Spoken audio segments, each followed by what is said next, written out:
আজ বলবো বাংলার নবাব মুর্শিদ কুলি খাঁ সম্পর্কে, যিনি জমিন আলী কুলি নামেও পরিচিত এবং সূর্যনারায়ণ মিশ্র নামে জন্মগ্রহণ করেন। তিনি প্রথম বাংলার নবাব, যিনি 1717 থেকে 1727 পর্যন্ত দায়িত্ব পালন করেন। তার উপরে মুঘল সাম্রাজ্যের নামমাত্র আধিপত্য ছিল না। সকল ব্যবহারিক উদ্দেশ্যেই তিনি বাংলার নবাব ছিলেন। তার পরিবার সম্পর্কে কয়েক প্রকার মতভেদ রয়েছে। প্রথম সংস্করণ মতে মুর্শিদ কুলি খান দাক্ষিণাত্য মালভূমিতে আনুমানিক 1670 সালে একটি দরিদ্র ওড়িশা ব্রাহ্মণ পরিবারে হিন্দু হিসাবে জন্মগ্রহণ করেন। মুর্শিদ কুলি খানকে হাজি শাহী ইস্পাহি নামে ইরানের একজন উচ্চপদস্থ মুঘল কর্মকর্তা কৃতদাস হিসাবে ক্রয় করেন। কৃতদাস হিসাবে বিক্রি হওয়ার পূর্বেই পারস্যের বণিক ইস্পাহান তাকে ক্রয় করে ইসলাম ধর্মে স্থানান্তরিত করেন এবং নাম পরিবর্তন করে মোহাম্মদ হাদি বা মির্জা হাদি রাখেন। ইস্পাহান তাকে শিক্ষিত করে তোলেন। তিনি বিদর্ভ বা বেবার প্রদেশের দেওয়ান হাজি আবদুল্লাহ কুরশাহির অধীনে চাকরি নেন। পরবর্তীতে বেবার প্রদেশের দেওয়ান সম্রাট আওরঙ্গজেবের অধীনে চলে আসেন।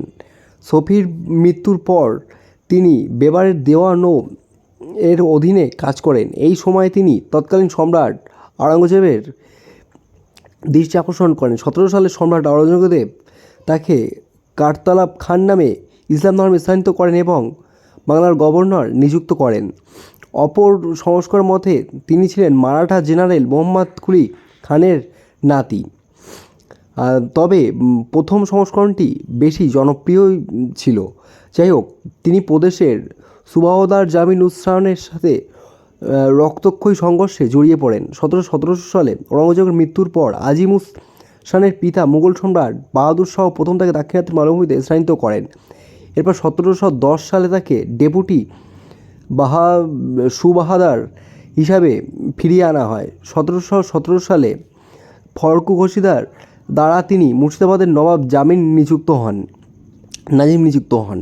তার শাসনামলে তিনি জায়গিরদারি ব্যবস্থা ভূমি ব্যবস্থাপনা পরিবর্তন করে মালজাসমানি করেন, যা পরে জমিদারি ব্যবস্থা রূপান্তরিত হয়। এছাড়া তিনি রাজ্য থেকে মুঘল সাম্রাজ্যের সম্রাটকে রাজস্ব পাঠাতে থাকেন। তিনি মুর্শিদাবাদে কাটরা মসজিদ নির্মাণ করেন, যেখানে 30 জুন 1727 সালে তার মৃত্যুর পর তাকে সিঁড়ির নিচে সমাহিত করা হয়। তার জামানা সুজাউদ্দিন মোহাম্মদ খান স্থলাভিষিক্ত হন। প্রাথমিক জীবন। স্যার যদুনাথ সরকারের মতে মুর্শিদ কুলি খান মূলত একজন হিন্দু ছিলেন এবং তার নাম সূর্যনারায়ণ মিশ্র। তিনি দাক্ষিণাত্য মালভূমিতে আনুমানিক 1670 খ্রিস্টাব্দে জন্মগ্রহণ করেন। বইটি মাহাসির আল উমরা এই বক্তব্যকে সমর্থন করেন। আনুমানিক 10 বছর বয়সে তাকে হাজি শাফি নামে একজন পারস্যের কাছে বিক্রি করা হয়েছিল, যিনি তাকে ইসলামে ধর্মান্তরিত করেছিলেন। তাকে খতনা করেছিলেন এবং তাকে মোহাম্মদ হাদি নাম দিয়ে বড় করেন। 1690 সালে শফি মুঘল দরবারে তার অবস্থান ত্যাগ করেন এবং পারস্যে ফিরে আসেন। মুর্শিদ কুলি খান তার সাথে পারস্যে যান।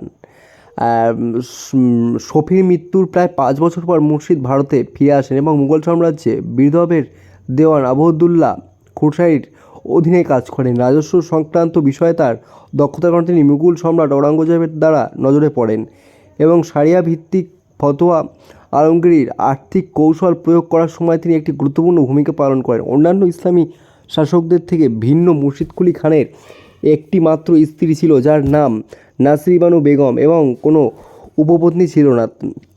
তার 3 সন্তান, 2 মেয়ে 1 ছেলে। তার একটি কন্যা নবাব সুজাউদ্দিন মোহাম্মদ খান এবং তার স্ত্রী এবং সরফরাজ খান এর মা হন। বাংলার প্রথম নিয়োগ। আজিম উস শানের সাথে দ্বন্দ্ব। ঔরঙ্গজেব 1700 খ্রিস্টাব্দে কুলি খানকে বাংলার দেওয়ান নিযুক্ত করেন।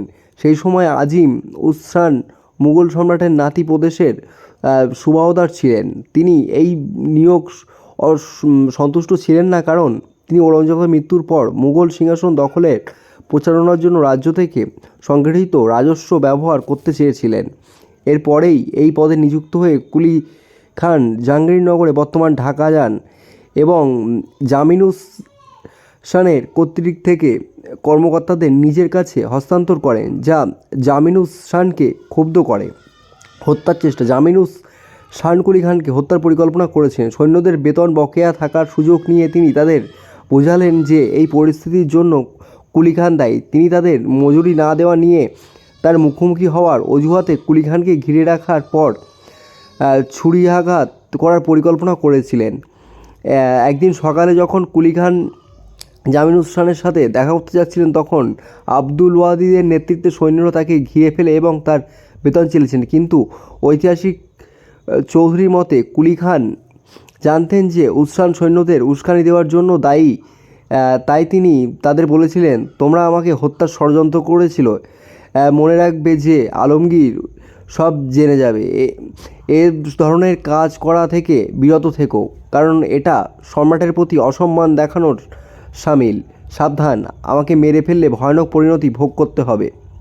জামিনুস শান অত্যন্ত উদ্বিগ্ন ছিলেন, কারণ কুলি খান হত্যার পরিকল্পনা সম্পর্কে জানতেন এবং তিনি ঔরঙ্গজেবের প্রতিক্রিয়া সম্পর্কে ভীত ছিলেন। কুলি খান এবং এমন আচরণ করেছিলেন যেন তিনি পরিকল্পনার কিছুই জানেন না। জামিনুস শানকে আশ্বাস দিয়েছিলেন যে তারা ভবিষ্যতে বন্ধু থাকবে। যাই হোক, যিনি ঔরঙ্গজেবের কাছে বিষয়টি সম্পর্কে লিখেছিলেন, যিনি পরে আজিমুস শানের কাছে একটি চিঠি পাঠিয়েছিলেন, যাতে তাকে সতর্ক করা হয়েছিল যে যদি কুলি খান ক্ষতিগ্রস্ত হন তাহলে তিনি তার প্রতিশোধ নেবেন। মুর্শিদাবাদের ভিত্তি। কুলি খান ঢাকায় অনিরাপদ বোধ করেন, তাই তিনি দিওয়ানি অফিস মুর্শিদাবাদে সরিয়ে নেন। তিনি বলেছিলেন যে মুর্শিদাবাদ বাংলার কেন্দ্রীয় অংশে অবস্থিত হওয়ায় যিনি অফিসটি স্থানান্তর করেছেন, যার ফলে পুরো প্রদেশে যোগাযোগ করা সহজ হয়েছে। শহরটি গঙ্গার তীরে হওয়ায় ইউরোপীয় বাণিজ্য সংস্থাগুলিও যেখানে তাদের ঘাঁটি স্থাপন করেছিল। কুলি খান ভেবেছিলেন যে তাদের কার্যক্রমের উপর নজরদারি রাখা তার পক্ষে সহজ হবে। তিনি ব্যাংকারদের নতুন শহরে স্থানান্তরিত করেন। আজিম উস শান বিশ্বাসঘাতকতা অনুভব করেছিলেন, কারণ এটি তার অনুমতি ছাড়াই করা হয়েছিল। ইতিহাসবিদ চৌধুরী বলেছেন যে কুলি খান এটি করতে পেরেছিলেন কারণ তিনি ঔরঙ্গজেবের সমর্থন পেয়েছিলেন। এক বছর পরে 1703 সালে ঔরঙ্গজেবের আজিম উস শানকে বাংলা থেকে বিহারে স্থানান্তরিত করেন এবং ফররুখশিয়ারকে প্রদেশের বাংলার নামমাত্র সুবাহত করা হয়। সুবাহ অফিসটি তখন মুর্শিদাবাদে স্থানান্তরিত হয়। শহরটি এই অঞ্চল সমস্ত ক্রিয়াকলাপের কেন্দ্র হয়ে পড়ে। কুলি খান বিজাপুর গিয়েছিলেন ঔরঙ্গজেবের সাথে দেখা করতে এবং প্রদেশ থেকে যে রাজত্ব আদায় করেছিলেন তা তাকে দিতে।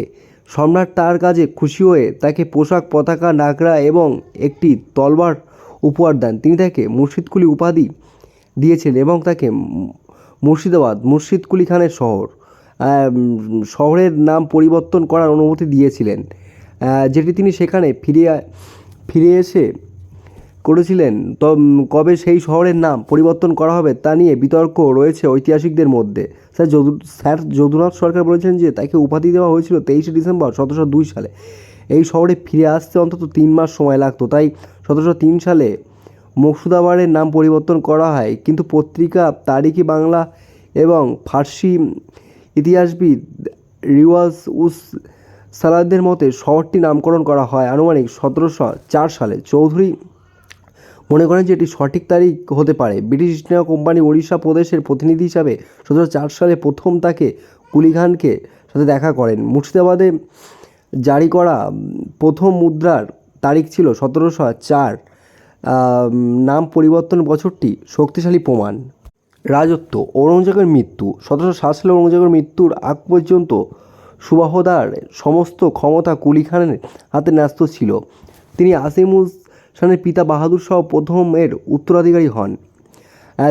তিনি তার পুত্রকে প্রদেশের সুবাহদার হিসাবে পুনরায় নিযুক্ত করেন এবং কুলি খানকে তার ডেপুটি করেন। আজিমুস শান তার পিতাকে প্রভাবিত করে কুলি খানকে প্রদেশ থেকে বের করে দেন।